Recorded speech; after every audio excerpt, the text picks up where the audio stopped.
1절 이하에 있는 말씀을 중심으로 해서 그 일은 개혁일까 반역일까라는 제목으로 오늘 말씀을 잠깐 묵상하려고 합니다.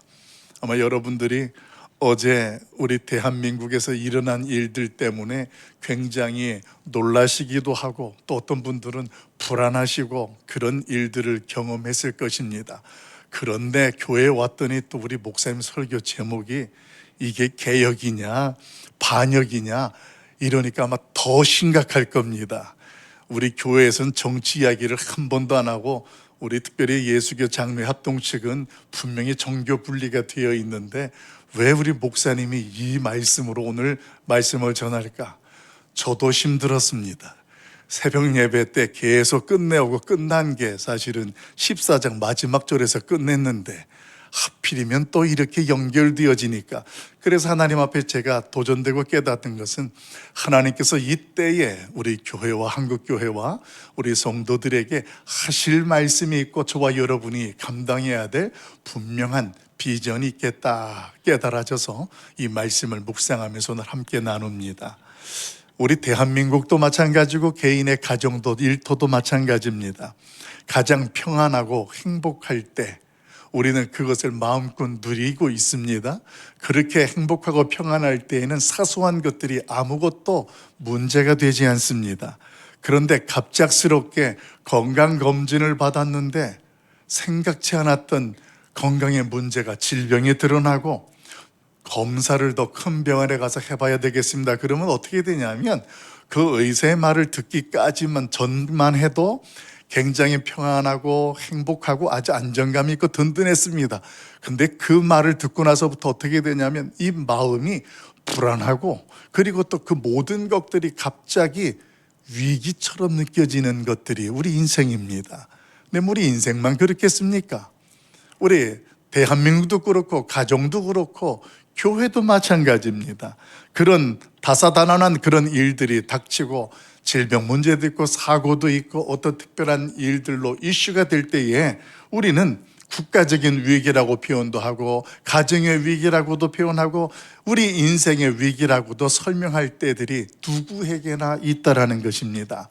그런 현실 가운데에 오늘 하나님 앞에서 저와 여러분이 특별하게 우리 대한민국의 어수선한 현실 가운데에 하나님의 위로하심이 있고 그 하나님의 분별하시는 은혜가 함께하기를 예수님의 이름으로 간절히 축복합니다.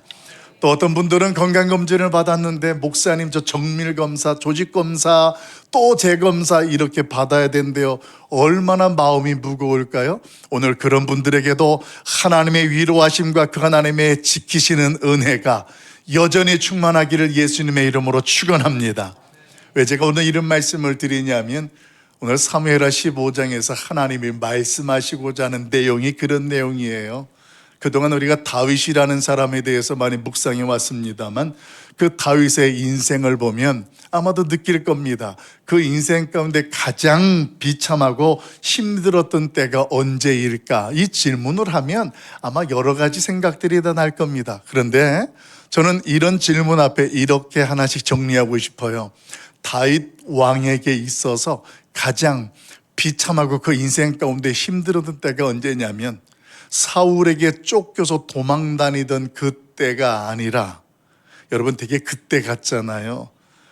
그때였다고 생각되어질 수 있지만 성경은 뭘 말해주냐면 그럼에도 불구하고 하나님은 그 다윗을 함께 하시고 도우셨다라는 것들을 성경은 보여주기 때문에 다윗이 사울을 위해서 피해 다니고 도망 다녔던 그런 시간들이 비참하다라고 말하기에는 현실적으로 곤란하고 힘들었다라는 것은 공감됩니다만 그 인생 가운데 가장 힘들고 비참했다라고 말하기는 그게 다가 아니기 때문에 그렇지 않다라는 거예요. 자, 그러면 오늘 다윗의 인생 속에서 가장 비참하고 힘들 때가 언제냐? 그게 15장이에요. 자신의 사랑하는 아들이 압살롬이 왕인 자신을 배신하고 반역하여 내쫓고 내가 왕이다라고 선포하고 사람들을 선동할 때 그 모습 속에서 다윗이 도망 다녀야 되는 거예요. 그 도망 다니는 현실 속에 그 다윗의 인생이 오죽할까? 여러분, 우리나라의 정세 보게 되어지면 자녀들이 부모님을 제대로 공양하지 못하고 무시하고 멸시하면 그때의 우리 부모들은 그 일이 힘든 게 아니라 가슴이 무너지는 거예요. 그렇다고 해서 내 아들을, 내 자식을 미워할 수는 없고, 내 자식은 내 자식인데 어찌 우리 자식이 나한테 이렇게 할 수 있는가라는 그 고통스러움이 밀려오니까 그 부모들이 넘어지고 좌절하고 식음을 전폐하고 생에 대하여서 돌아보면서 내가 헛살았네, 이렇게 내가 살아서 뭐하나, 이런 절망 가운데에 빠지게 된다는 것입니다. 사랑하는 성도 여러분, 이런 인생이 바로 지금 누구에게 닥쳤다고요? 다윗에게 닥친 거예요. 계속 새벽에 묵상했던 것처럼 다윗은 지금 두 아들을 잃은 꼴이 되어버렸어요. 어떻게 되어졌습니까?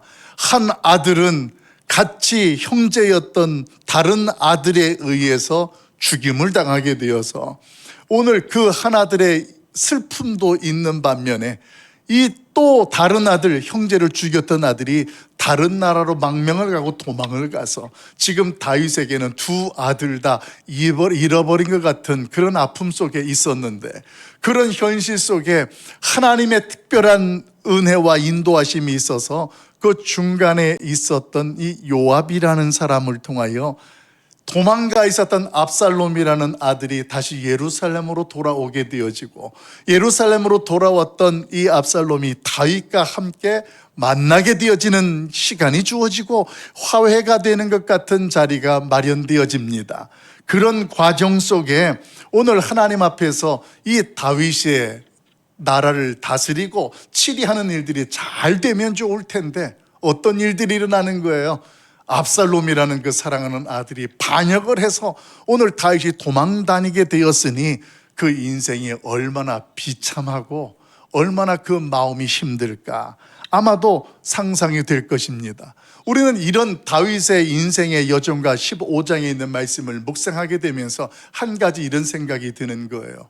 아니, 비록 다윗이 조금 부족하고 조금 하나님께 실수하는 일들이 있었지만 그때마다 하나님께서는 선지자를 보내서 깨닫게 하심으로 다윗은 어떻게 됐냐면 넘어졌던 자리에서 회개하고 다시 일어서고 하나님의 뜻과 하나님의 방식대로 살아가며 나라를 다스렸던 사람인데, 왜 그에게, 다윗에게, 이스라엘에 이런 일들이, 위기가 닥쳤느냐라는 이런 생각을 하게 되는 거예요. 이스라엘 백성들이 하나님 앞에 말씀으로 다윗을 통하여 다스림을 받는다면 하나님께서 다윗과 언약을 맺었던 것처럼 오늘 그 이스라엘의 일들과 다윗의 왕위는 별 문제가 없고 평탄해야 되는 것이 우리의 상식이고 기대인데, 왜 오늘 그 이스라엘이라는 나라의 다윗에게 이런 문제가, 위기가 닥쳤느냐라는 사실입니다. 그 내용에 대한 질문은 우리는 이미 그 질문의 대답을 알고 있습니다. 어떻게 알고 있을까요? 하나님의 말씀대로 이 이스라엘이 다스림을 받았음에도 불구하고 오늘 그 과정 속에 하나님의 약속과 그 다윗의 왕위가 든든히 세워져 가는 것을 방해하는 어둠의 세력, 사단의 세력이 있었다라는 거예요. 하나님의 나라가 이 땅에 임하는 것을 방해하고 무너뜨리려고 하는 어두운 세력들은 그 말씀대로 다스리고 살아보려고 하는 이스라엘 백성들 가운데에 오늘 압살롬과 같은 사람도 나타나고 그런 위기도 닥치면서 어려움을 겪게 된다는 것입니다. 이것이 다 그 하나님의 다스리시는 역사 안에 허용되어진 것이었다. 이것이 성경은 분명히 우리에게 깨닫게 해줍니다. 그러면서 또 한 가지 제가 놓치지 말아야 될 것은, 동일한 상황 속에 하나님의 말씀이 선포되고 있는데 어떤 경우는 그 민족이 하나님 앞에서 부흥되어지고 성장되어지고 변화되어지는 기회가 되기도 했고, 어떤 경우는 그 말씀 앞에서 어느 때에 어떤 사람들은 그 말씀을 대하면서 하나님의 뜻보다는 소극적으로 자신의 생각대로 자신들이 하나님을 마치 대적하고 반역하는 것 같은 모습으로 서게 되면서 오늘 이스라엘은 다른 민족을 통하여서 채찍질을 당하는 것처럼 고통을 당하게 되는 것, 이것이 이스라엘의 역사 속에 나타났던 하나님의 통치와 다스림의 모습이었습니다. 그런 모습들을 묵상해 보면 이것이 성경에만 제한될까요? 제가 이제 40년 가까이 목회를 하다 보니까 목회 현장에도 동일하게 이런 일들이 일어나요. 쉽게 한번 말씀을 나눠볼까요? 교회에서 날마다 하나님의 말씀이 선포되어지고 우리가 하나님의 뜻도 깨닫고 알게 되어져요. 그런데 그 모습 속에 보면 어떤 사람에게는 그 말씀이 하나님의 은혜가 되어지고 변화가 되어지고 성숙이 되어지고 영적인 종교개혁이 일어나게 되어지는 사람도 있는가 하면, 어떤 사람은 동일한 은혜와 하나님의 말씀이 선포되어짐에도 불구하고 그 말씀 앞에 여전히 나의 생각이 우선되어지고 고집스러운 것들이 하나님을 대적하는 행동으로 나타나고 하나님의 뜻에 반하는 반역적인 모습으로, 이것을 우리는 적 그리스도인의 모습이라고도 이야기를 하고 영적으로 교만한 자의 모습이라고도 표현합니다. 그런 모습으로 나타나기 때문에 결국 오늘 그 하나님 앞에서 세상의 모습이나 교회의 모습이나 하나님 앞에서 행하는 모습들을 보면 어떤 사람에게는 이것이 변화와 성숙이 일어나는 개혁의 시작이 될 수도 있지만, 어떤 사람에게는 이것이 오히려 여전히 그 뜻을 깨닫지 못하게 되어지는 반역이고 하나님을 대적하는 교만한 모습이 나타나는 까닭에, 오늘 특별하게 이 말씀을 묵상하면서 왜 압살롬에 대하여서 성경은 그가 아버지를 반역했다라고 소개하는가? 여러분, 특별히 사무엘하 15장은 별명이 하나 있어요.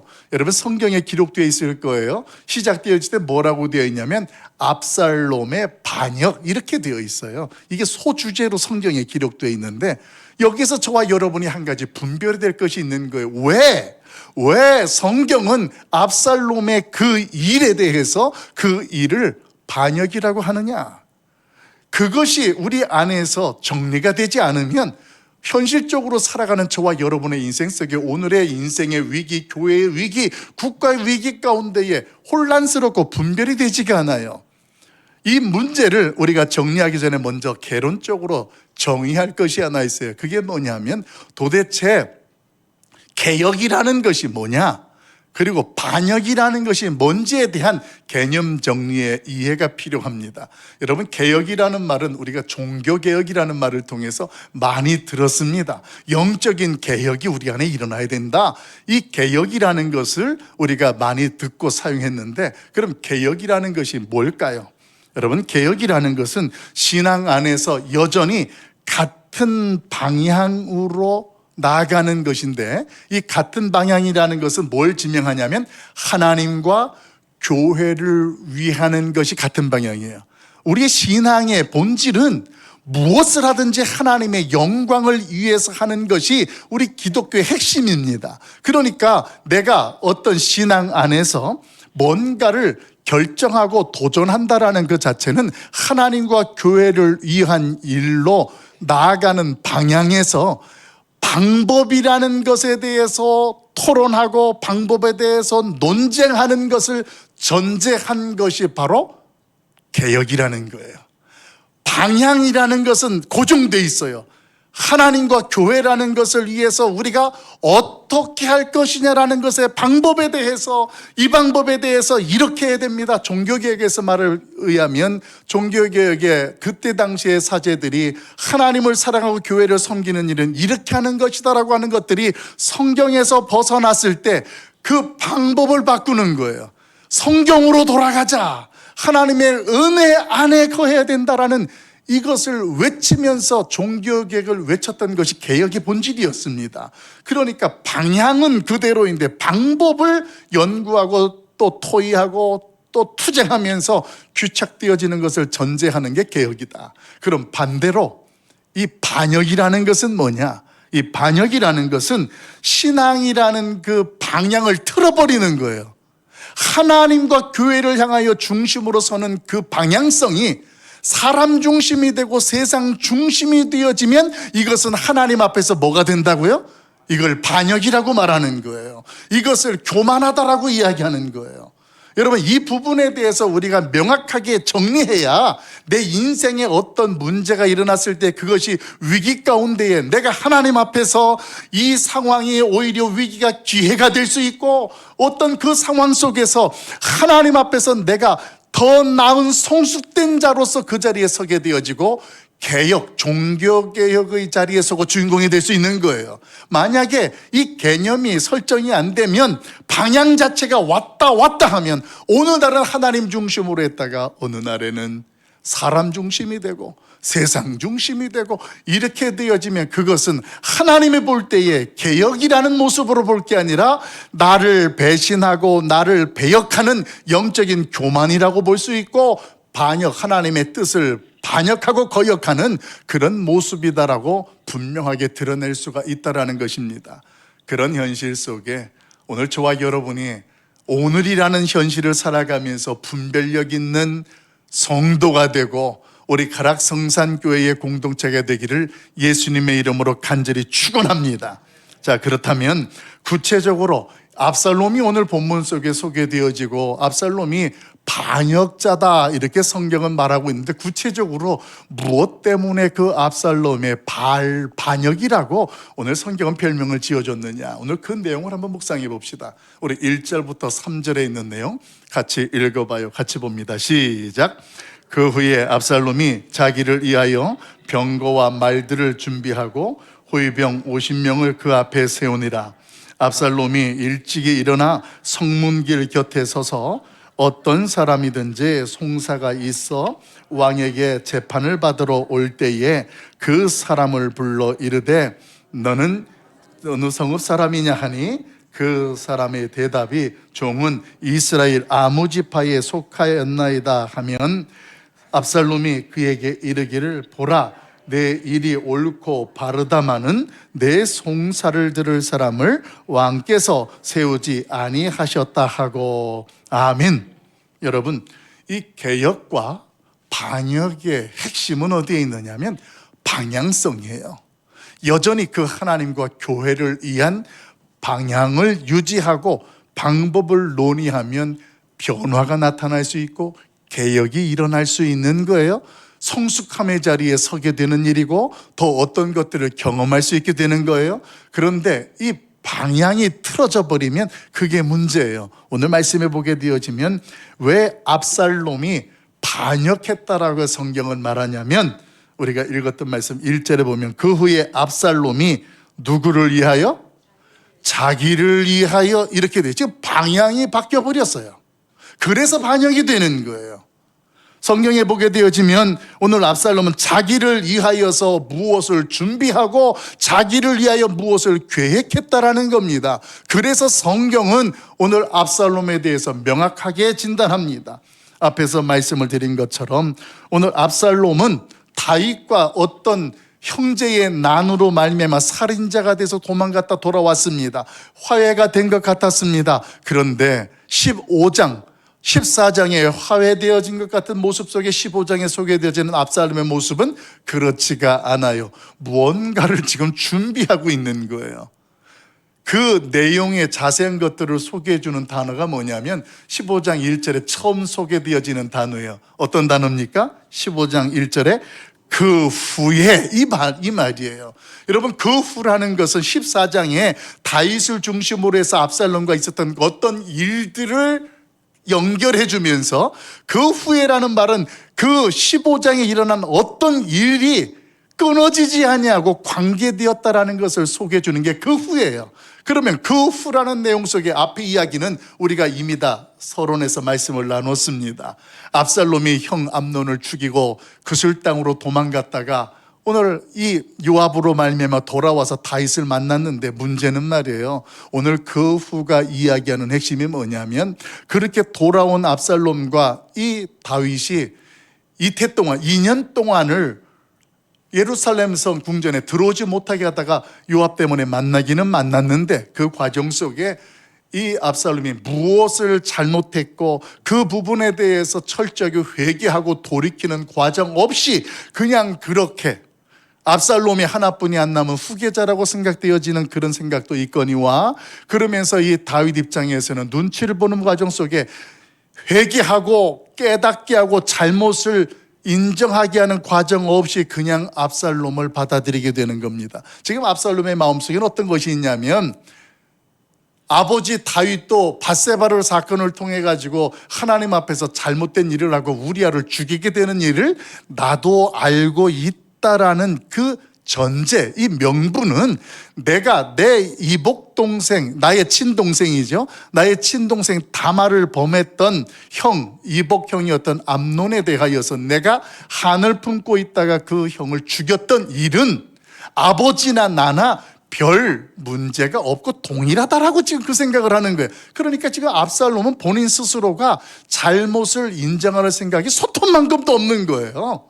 나는 복수한 것이고 내 여동생한테 한 짓을 보면 쟤는, 그 이복 형님은 죽어도 싸다라는 생각을 하는 거예요. 그런 생각 쪽에서 다윗과 압살롬이 만났으니 압살롬이 다윗 앞에 그 살인에 대한 죄에 대하여서 돌이키는 일들이 있었겠습니까? 없었죠.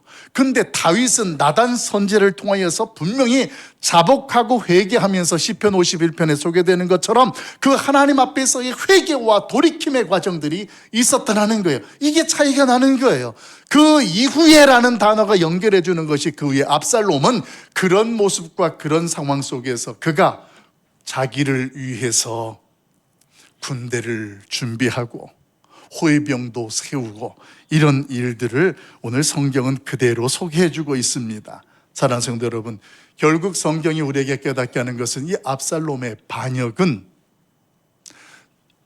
다윗의 그 제대로 처리하지 못했던 그 일과 연결되어진다라는 겁니다.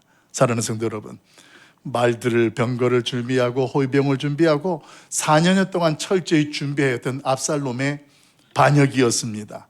그 구체적인 내용이 백성들의 민심을 빼앗고 돌이키는 일들이었습니다. 그런 모습 속에서 다윗이 압살롬을 볼 때에, 백성들이 압살롬을 볼 때는 어떤 모습이었냐면 마치 그 압살롬이 이미 다윗 왕의 후계자인 것처럼 스스로 생각하고 행동하고 있던 그 모습으로 드러났습니다. 그 내용을 성경에서 소개해 주는 거예요. 아침에 일찍 일어나서 예루살렘 성문 곁 길에 압살롬이 서 있습니다. 여러분, 이 예루살렘 성문 곁 길이라는 개념이 성경에 소개되는 이유가 있어요. 그 길은 어떤 길이냐면 어떤 세금의 문제라든가 노역의 문제에 힘들고 어려운 고통을 받고 이게 불합리하다 느끼는 사람들이 재판장에게 송사하고 재판을 받으러 가는 길이 그 길이었어요. 그 길을 통하여 가야만 재판장을 만날 수 있고 그 송사할 수 있던 그 길이 바로 이 압살롬이 서 있는 길이었다라는 거예요. 그러니까 여러분, 그 길에 지나가는 사람들은 지금 다 어떤 마음을 가지고 있어요?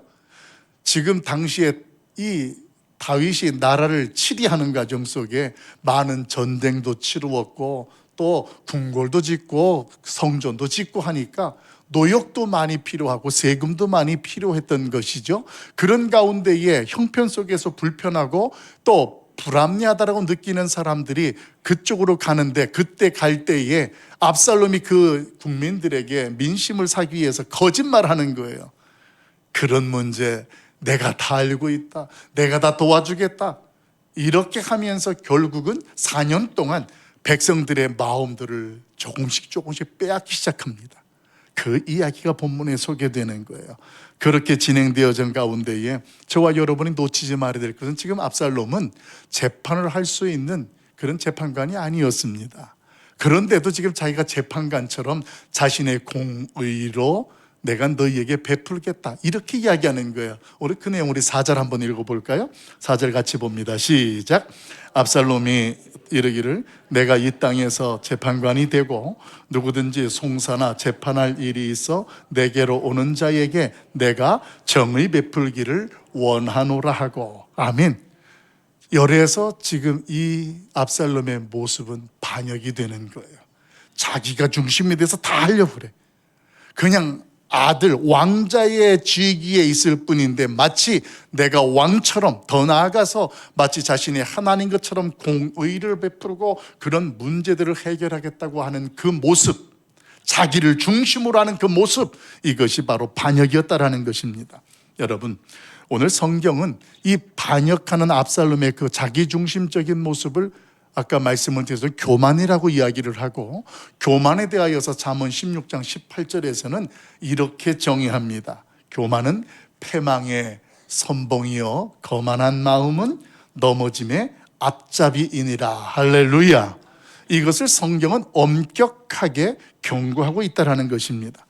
여러분, 지금까지 저와 여러분이 압살롬의 이런 모습을 묵상하고 살펴보면서 압살롬에 대해서 어쩌면 아이쿠 왜 저렇게 자기중심으로 저렇게 압살롬이 서서 반역을 하는 일을 했을까, 이런 생각이 들 겁니다. 그런데 우리가 질문을 바꾸어서 제가 여러분에게 드려보겠습니다. 어제까지 나의 모습, 아니 지금 직전까지 우리의 모습이 하나님의 변화를 기대할 수 있는 방향은 그대로이고 방법에 대하여서 내가 끊임없이 도전하는 개혁자의 모습입니까? 아니면 하나님의 뜻을 알면서도 그 방향이 하나님과 교회라는 것을, 신앙생활의 본질인 것을 알면서도 오늘 나의 고집이고 나의 유익이고 나의 성공을 위한 모습으로 살아가는 반역의 모습입니까? 지금 우리의 모습을 한번 돌아보자라는 이야기입니다.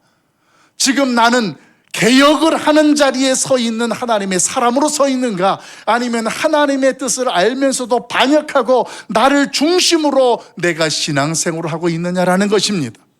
여러분, 성경에서 이렇게 말할 때 우리가 냉정하게 우리를 볼 수 있는 일은 어떤 모습이냐면, 열심히 신앙생활하는데 그 신앙생활하는 열심의 중심이 나의 어떤 문제의 해결이고 나의 성공을 위한 것이라면 이것이 다 수단이 되는 것이고, 나를 위한 것으로 된다면 이것은 하나님 앞에서 올바른 종교 개혁과 변화와 성숙을 경험할 수가 없게 된다는 것입니다.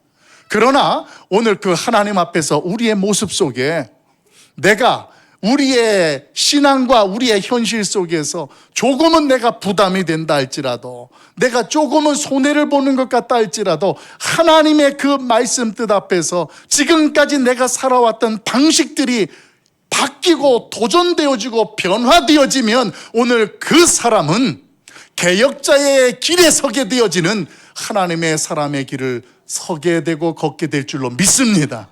이제 여러분 스스로 한번 대답해 보십시오. 지금 나에게 있는 어떤 그 일이, 내가 선택하고 결정하고 진행되어지는 그 어떤 모습들이 지금 반역입니까? 아니면 개혁입니까? 어떤 나라의 일들과 다른 누군가에 대한 판단에 앞서서 하나님 앞에서 우리를 좀 돌아보고 우리가 그런 분별력 있는 모습으로 그리스도인으로 이 세상에 서자라는 말씀입니다.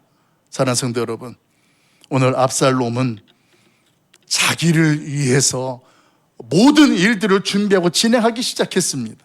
사람들의 시선을 의식하였고, 어떤 것들도 다 하나님의 영광보다는 자신이 뭔가를 누리고 영광을 누리게 한 일들이 오늘 그 중심에 있었다는 것입니다.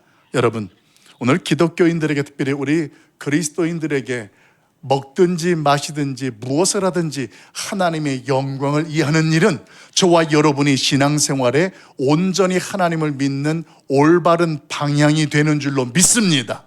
무엇을 하든지 하나님의 영광을 위하여 하는데, 알고 있는데 우리의 현실은 자꾸만 반역을 하는 신앙생활을 한다는 거예요. 하나님을 위하는 것이라고 생각하지만 이것이 하나님을 위한 것이 아니라 나를 위한 것으로 내가 드러나고 내가 중심이 되는 그런 모습으로 내가 나아간다면, 여러분, 그 사람은 2024년도가 되고 2025년도가 새롭게 시작되어져도 그에게는 신앙의 변화도 영적인 성숙도 경험할 수가 없게 되는 것입니다. 여러분, 우리의 이런 모습 가운데에 이제 올해 얼마 남지 않았습니다.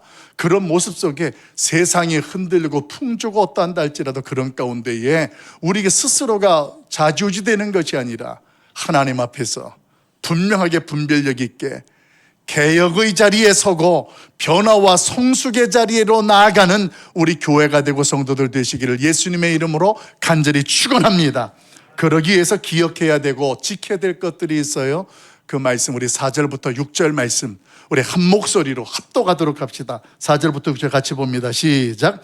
또 압살롬이 자기를 내게 이르기를 내가 이 땅에서 재판관이 되고 누구든지 송사나 재판일할 일이 있어 내게로 오는 자에게 내가 정의 베풀기를 원하노라 하고 사람이 가까이 와서 그에게 절하려 하면 압살롬이 손을 펴서 그 사람을 붙들고 그에게 입을 맞추니 이스라엘 무리 중에 왕께 재판을 청하러 오는 자들마다 압살롬의 행함이 이와 같아서 이스라엘 사람의 마음을 압살롬이 훔치니라. 아멘. 여러분, 특별히 이 6절 마지막에 사용되어지는 단어가 참 재미있는 단어예요. 뭐라고 소개되어져요? 훔쳤다 이야기를 해요. 내어준 게 아니고 훔쳤다라는 거예요. 훔쳤다라는 것은 거짓된 속임수가 있었다라는 거예요. 뭘 훔쳤다고 말하냐면 이스라엘 백성들의 마음을 훔쳤다라는 거예요. 그 마음을 훔치기 위해서는 이스라엘 백성들의 눈을 가리고 귀를 막는 거짓된 계략들이 동원되는 거예요. 그것들 때문에 옳고 그름에 특별히 하나님이 뜻이 무엇이고 그 하나님의 통치와 다스림이 뭔지를 모르고 오늘 압살롬은 날뛰는 거예요. 그러면서 백성들의 마음을 빼앗고 그것을 제대로 분별하지 못하는 성도들은 어떻게 됩니까? 그 마음을 빼앗기게 되어지니까 방향을 잃어버리는 거예요.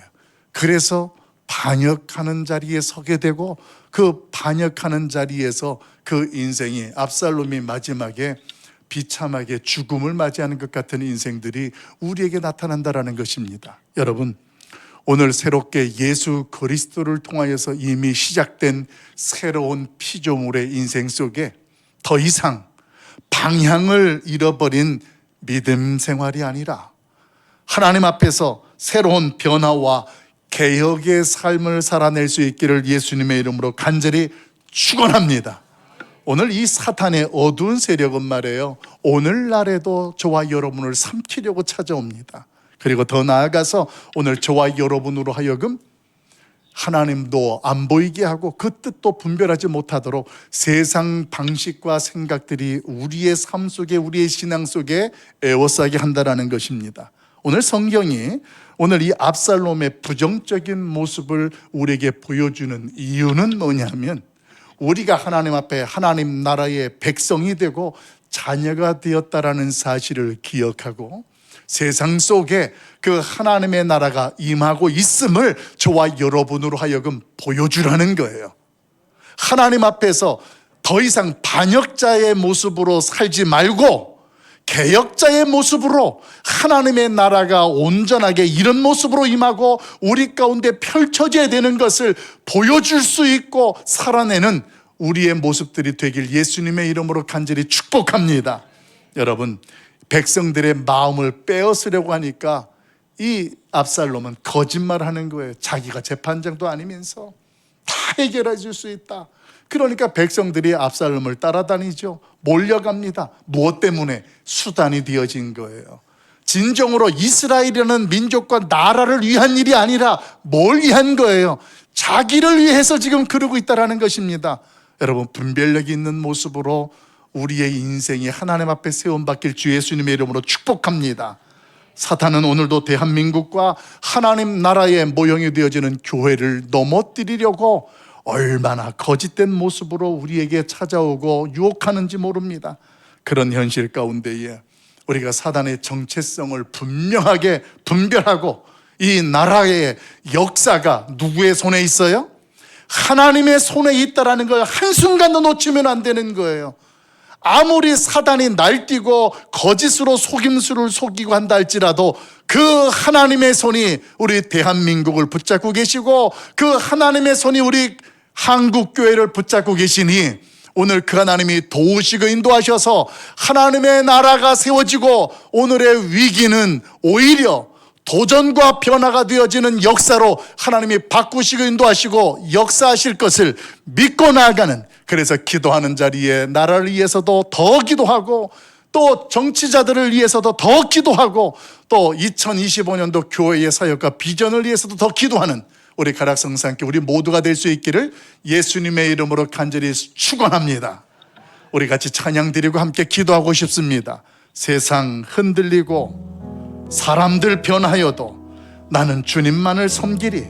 오늘 이 찬양 우리의 신앙의 고백이 되어지고 오늘을 살아가는 분별력이 될 수 있기를 바랍니다. 우리 같이 찬양 드리겠습니다.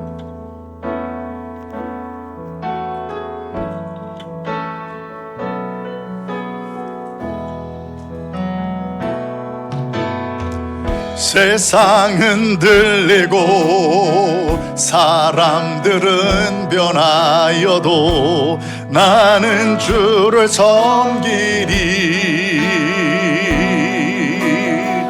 주님의 사랑은 영원히 변하지 않네.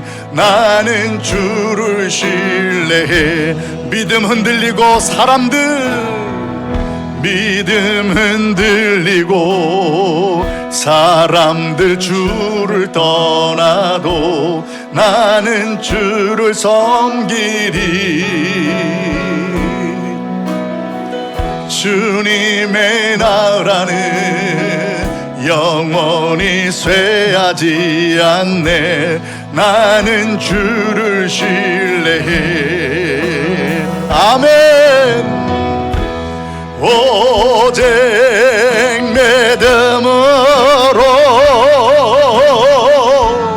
믿음으로 내가 살리라. 오직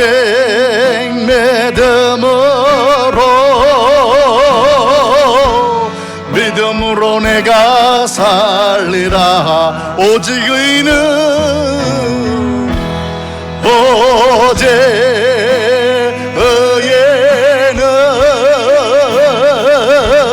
믿음으로 말미암아 살리라. 오직 의는 믿음으로 말미암아 살리라. 믿음 흔들리고 2절 한 번 더 합니다. 믿음 흔들리고 사람들 주를 떠나도 나는 주를 섬기리. 주님의 나라는 영원히 쇠하지 않네. 나는 주를 신뢰해. 오직 믿음으로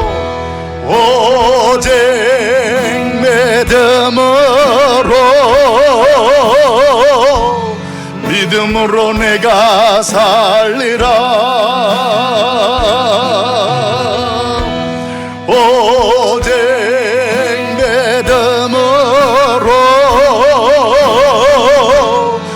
믿음으로 내가 살리라. 오직 의는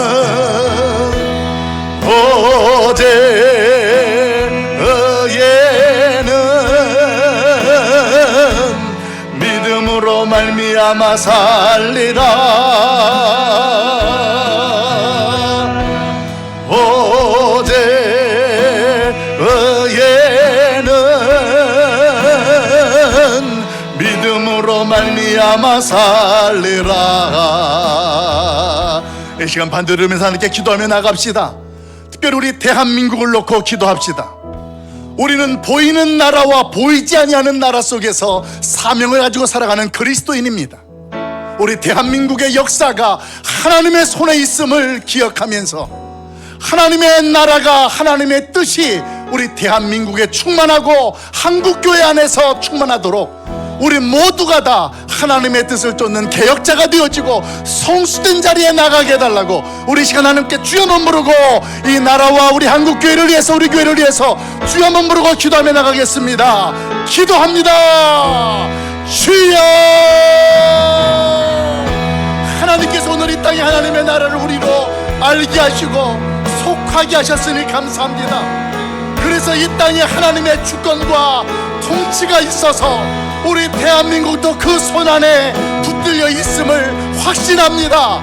하나님 도와주시옵소서, 지켜주시옵소서.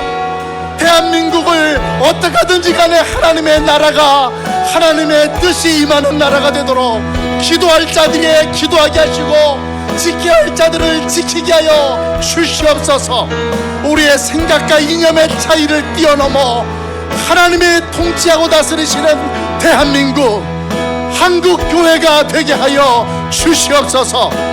믿음이 흔들립니다. 방향이 흔들립니다. 교회 안에, 신앙 안에 세상의 방식이 들어오고 세상의 뜻들을 추구하고 나가는 우리의 연약함을 보게 됩니다. 하나님 깨어있게 하시고 우리로 준비할 것들은 준비하게 하시고 세울 것들은 세우게 하시고 지킬 것들은 지키게 하여 주시옵소서. 우리 하나님 앞에서 오늘도 크신 영광과 그 하나님의 뜻을 이루게 하시고 우리 하나님 앞에서 오늘도 우리가 서고 인도함 받게 하여 주시옵소서. 특별히 우리 가락 성산교회를 사랑하셔서 이 지역을 하나님께서 맡겨주셨으니 하나님의 나라가 이 땅에 임하도록 우리가 깨어있는 교회가 되게 하시고 우리 한국 교회가 하나님의 나라를 붙잡고 대한민국을 든든히 세워가는 은혜를 경험하게 하여 주시옵소서. 우리 하나님께 특별하게 사랑하여 주시고 우리의 믿음에 더하여 주셔서 세상을 따라가는 것이 아니라 하나님의 말씀을 지키고 영광을 드러내는 우리의 믿음과 신앙 되게 하여 주시옵소서. 주 하나님, 하나님을 바라보고 기대합니다. 주님 역사옵소서. 주님 믿습니다. 사랑 많으신 아버지 하나님, 우리 대한민국을 하나님께서 붙잡아 주시고 하나님의 통치와 다스림으로 하나님의 나라가 충만하도록 역사하여 주시옵소서. 이 일을 위하여서 하나님의 한국교회가 일어나게 하시고 하나님 앞에서 오늘도 우리가 말씀 앞에 먼저 영적으로 교만하고 반역하는 신앙이 아니라 하나님의 뜻에 개혁하고 변화하고 성취된 자리에 서는 우리 교회가 되고 우리의 믿음이 되게 하여 주시옵소서. 세상이 흔들리고 믿음의 사람들이 세상 속에 빨려들어가고 흩어진다 할지라도 하나님 앞에서 은혜를 경험하고 믿음을 가진 성도들이 믿음으로 오늘을 살아내게 하시고 하나님의 나라를 세상에 드러내는 사명자들 되게 하여 주시옵소서. 우리의 가정에 임한 위기가 있고 인생의 위기가 닥친 위기가 있습니다. 그러나 그런 위기 가운데에도 변함없는 그 하나님의 은혜와 돌보심이 우리에게는 힘이 되게 하시고 간증이 되게 하여 주시옵소서. 오늘도 함께 하시고 도우시는 우리 주 예수 그리스도의 이름으로 간절히 기도하옵나이다. 아멘.